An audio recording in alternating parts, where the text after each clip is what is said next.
Listen, we got breaking news. Breaking news involving the Charlotte Hornets. This is crazy. Lamelo Ball, MB1, the one of one, Brandon Miller, and company are back in action. It's going to be a good sight to see.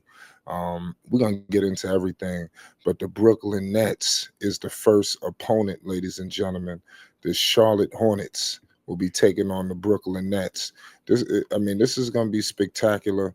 They open the season at home on the 22nd of October. We're going to get into the other game after that on that Saturday, the 25th. They will be going to Philly and then to Washington. I believe if Charlotte is serious, they mess around and get these three games. Definitely, you split them. If you're gonna drop a game, let it be you drop a game in Philly. But you definitely have to win that home opener against the Brooklyn Nets. I'm expecting big time fireworks. We got to understand the Brooklyn Nets is a good team. They did make an acquisition this offseason and getting Michael Porter Jr. Michael Porter Jr., I think, is going to pay dividends for the Brooklyn Nets. I really do. I think that's going to be a good move for them. What I will say is this. Um, Michael Porter Jr., in my humble opinion, I just don't think that's enough, to take out this momentum. I feel like the Charlotte Hornets is on some kind of wave. I think it's just truly, something special what's taking place in Charlotte right now. And then you couple all of that with the young players that they have. The Hornets really have a good blend of assets. Now it's up to Charles Lee to roll up his sleeves and get the job done. So I do want the Charlotte Hornets to get to the postseason. I think that's clear. I think that could happen. Is up to the players. Obviously health is the big key here. Lamelo has to remain healthy all season long. Lamelo, I believe, is going to be coming in with a whole nother mindset, of just domination. And I can't wait to see what Lamelo Ball does to everybody, because not only is he going to have an all-star campaign, but I think that you get this team to the playoffs. Just like I was listening to Baron Davis, we put that out a couple of months back. um, that listen, you just got to do what you got to do out here, man. Point blank, period. It is what it is. um, can the Charlotte Hornets start the season 3-0? Can they?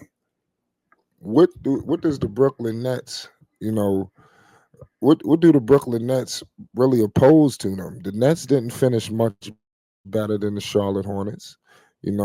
Obviously we all know the Hornets. They only won 19 games. It was a disastrous year, 19-63. And then, like I said, Brooklyn was 26-56. So they wasn't much better, but they did get better. The Hornets got better. We could legitimately say the Hornets got better. It's not just um, a situation where the other team, it's got all of the superior assets and young pieces and this and that. Now the Hornets are charting out some talent. We haven't even got to Con Knipple yet. Obviously McNeely and these guys, they really put on a spectacular performance in the summer league. Tijan Salon is a coming out party, ladies and gentlemen.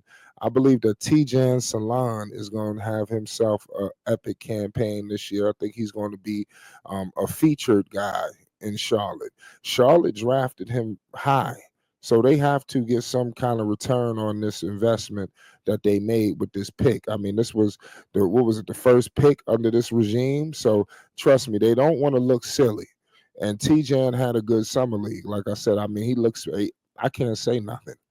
I was keeping my magnifying glass on him for a lot of reasons. Pause, because of the way he started last year. You see some of the other rookies looking more NBA ready, and it's like, all right, T. John, what's up? I think that not only is T. John up for a good, comeback, bounce back year, but not only when I want to stay with T. John is he fits with these young players that they have. They bringing in McNeely, Sion James, KJ. It seemed like T. John is one of the leaders out of that pack. So I like what's taking place right now with TJ and Salon. I really think that the sky is the limit for him. I really think that he could get the job done for Charlotte this season. I think Lamelo, he's going to have some good players alongside of him. Con Knipple, the sniper. We all know what he's going to do for the Charlotte Hornets. They drafted a player where probably he's not going to be a superstar, but he's going to be one of those guys that every team needs. And now Charlotte has that. Now they got a go-to knockdown shooter that you bet not leave. Where I'm just saying. And Con, give him credit. He had a crazy start, but then he bounced back and rolled in. But let me know what y'all think of the Brooklyn Nets and what do they pose, to the Charlotte Hornets? Because I know it's Nets fans out there that feel that they could roll in the Charlotte and take them out. Brooklyn, like I said, Porter is going to be out for revenge in some form or fashion. If you Brooklyn, you feel like we rolling in the Charlotte, and that's a shoe-in. So I mean that's how they feel. So we're gonna have to deal with the Claxtons of the world. What they got? Noah Clowney. I'm looking at some of these people they got here. They got Terrence Mann. So they got some people. Porter Jr. I think Porter Jr. and Terrence Mann. We're gonna see what's up. Keon Johnson. But clearly, the key here is going to be Porter.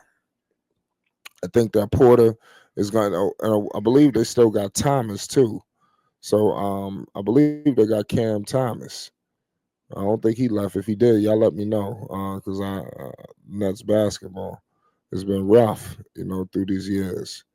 Just got to keep it all the way 100 with you. But Cam Thomas, we all know if he is available, he's going to be a pretty big, situation for Brooklyn Nets. The man averaged 24 points per game, shooting 43% from the field. So Charlotte got to step up. But it's time for the Hornets, man. LaMelo, it's time for Miller to take that all-star step. We're talking about LaMelo taking that playoff step, that perennial playoff step by getting there for the first year. It's time for Miller to take that all-star step. Clearly, the way he scores, the way he gets to his spots on the basketball floor, it seems effortless. So it's time to put it all together. Miles Bridges, listen, y'all got shooters now. We don't need our four-man hanging around at the three-point line all day. Play from the inside out. That's how you need to play. We got the pieces, y'all. It's time to put it together. I'm excited for all of them. Musa, a lot of people were sleeping on Musa. We ain't have a center. We ain't got this. I'm trying to tell everybody that Musa, we sleeping on him. I think we solid at center. They got Plumlee. I think he just there for insurance. But we got the pieces at center. So we're going to get it right. It's Flight Sports. Make sure you hit the like button and most definitely hit the subscribe button. Peace and love. The Charlotte Hornets are back. Let's get it, man. We're going to go live, too. You already know what it is. It's Flight Sports TV.